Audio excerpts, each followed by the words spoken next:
लू याओ और शाओशेंग रूम के बाहर बैठे होते हैं। तभी शुनहुआ बाहर आती है। शाओशेंग उससे पूछती है कि अब थर्ड अंकल कैसा फील कर रहे हैं। शुनहुआ बताती है कि वो अपने आप को ब्लेम कर रहे हैं क्योंकि वो पूरे रास्ते में बार बार बेहोश हो गए थे, इसलिए यहाँ के ओल्ड मजिस्ट्रेट को दुश्मनों को अकेले सामना करना पड़ा। वो कहती है कि ओल्ड मजिस्ट्रेट और थर्ड अंकल पहले भी एक बार मिल चुके हैं। उन्होंने उनके लिए बहुत सारा खाना भी दिया था, बट अब वो उनसे कभी भी नहीं मिल पाएंगे। शाओशेंग कहती है कि ओल्ड मजिस्ट्रेट की उम्र 60 साल थी।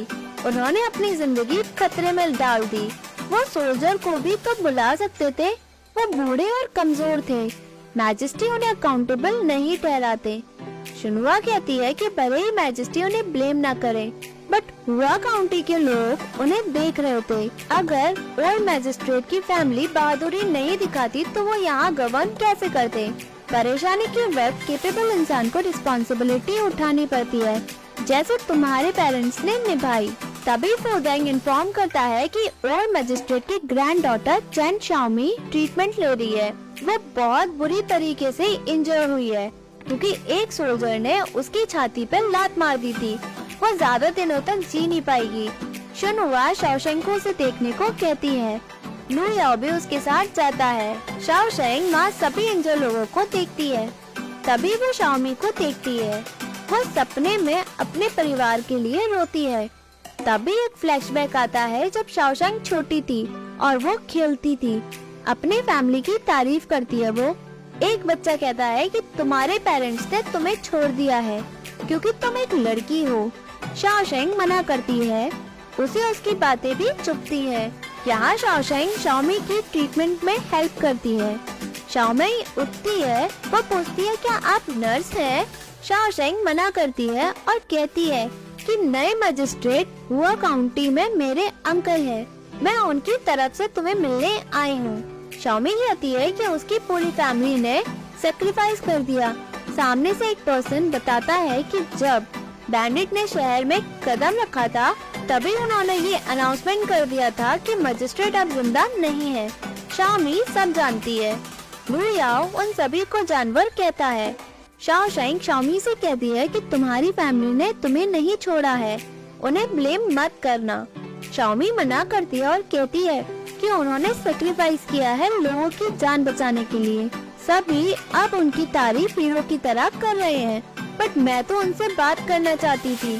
शाओमी अपने पुराने दिनों के बारे में बताती है कि सभी उससे बहुत प्यार करते थे, लेकिन अब वो कोई भी नहीं है। शाओशेंग कहती है कि तुम अच्छी लड़की हो। वो काउंटी के सभी लोग उन्हें याद कर रहे हैं और जैसे तुम उन्हें कर रही हो। शाओशेंग रोती है। शाओमी कहती है कि मैं आपको मीठा दे दूंगी। वो शाओशेंग को मीठा देती है। एक फ्लैशबैक आता है जिसमें शाओशेंग मीठा खाती है। तभी एक बच्चा उसे डराता है। शाओशेंग के हाथों से वो मीठा जमीन पर गिर जाता है। बच्चे उसे चिढ़ाते हैं। शाओशेंग रोती है। उसके मीठे को पैरों से तोड़ के बच्चे आगे चले जाते हैं, पर शाओशेंग उठती है और उसको उठाती है। वो मीठा खाते वक्त रोती है। शाओमी उसे मीठा खाने को कहती है ताकि वो दुखी ना हो। शाओशेंग की आंखों में आंसू होते हैं, बट वो उसे देखकर मुस्कुराती है। शाओशेंग फिजिशियन से शाओमी की हालत के बारे में पूछती है। फिजिशियन बताता है कि शाओमी ज्यादा दिनों तक जिंदा नहीं रह पाएगी। शाओशेंग कहती है कि आपको जो भी मेडिसिन चाहिए उसे बता दो, वो कहीं ना कहीं से लाकर दे देगी। शाओमी को जिंदा रखना जरूरी है। वो अपनी फैमिली में इकलौती ही बच्ची है। एक इंजर पर्सन रोता है और कहता है कि मैं जिंदा क्यों हूँ, इस हालत से तो मैं मर ही जाता तो ही अच्छा होता। शाओशेंग उसे चिल्लाती है और कहती है कि सभी ने किसी न किसी को खोया है। वो लोग तुम्हारी जान बचाते हुए मरने चले गए, लेकिन उनकी सेक्रीफाइस को तुम लोग रिस्पेक्ट नहीं करते। आगे अपनी जिंदगी कैसे जियोगे उनके बिना, ये सोचो। शाओशेंग वहाँ पे सभी को समझाती है कि परेशानी में रोना सही नहीं है, उनसे लड़ना पड़ता है। हालात हमें कमजोर नहीं कर सकते, किसी की कोई भी गलती नहीं है। वो सभी को मोटिवेट करती है और सभी लोग उसकी बातें सुनकर ट्रीटमेंट लेते हैं और जीने के लिए कहते हैं। लू याओ शाओशेंग को आराम करने के लिए कहता है। शाओशेंग मना करती है। वो लू याओ को आराम करने के लिए कहती है। तभी लू याओ उसे टी देता है। शाओशेंग टी पीती है। लू याओ शाओशेंग की हेल्प करता है। वो दोनों अकाउंट देखते हैं और बिल्डिंग रिपेयर करने के लिए बात करते हैं। वो सामान की कमी के बारे में बात करते हैं। लू याओ अपना जड़े पेंडेंट और जड़े ऑर्नामेंट्स देता है ताकि कमी पूरी हो जाए। लू याओ सभी कुछ शाओशेंग को दे देता है। अब पूछता है क्या ये सब काफी है? शाओशेंग पूछती है बस यही है तुम्हारे पास? लू याओ बताता है कि उसके बड़े भाई ने उसे सिखाया है कि पैसे आता जाता रहता है, लालची बनने की कोई जरूरत नहीं है। अभी इस वक्त मेरे पास ज्यादा कुछ नहीं है। शाओशेंग बताती है कि पैसे वाले लोगों को अपने खर्चा की इतनी चिंता नहीं होती है।